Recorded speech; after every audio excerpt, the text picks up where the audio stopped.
ორივე ფქვის ფოტო გაიყიდა. ხო, შვენიერი დილა.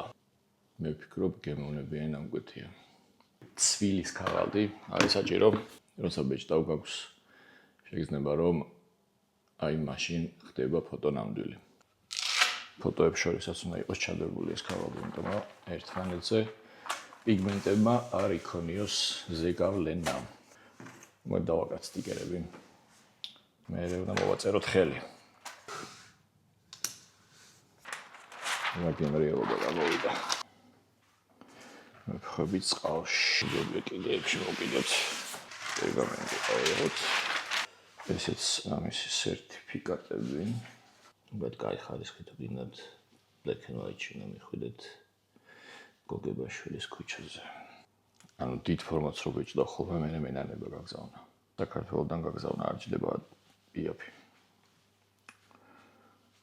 მაგრამ რო იგზავნება ეგეც კაია. ერთხელ დაჭირდათ ვენახევარი ფოტოს. და კლიენტმა უმწერა მე მეგონა მთვარიდან მოდიოდა. ინსტაგრამმა გაგვაფუჭა რა. ადრე უფრო მეტი პატივისცემა იყო ნაბეჭდი ფოტოების მიმართ. დღეს რა ხდება?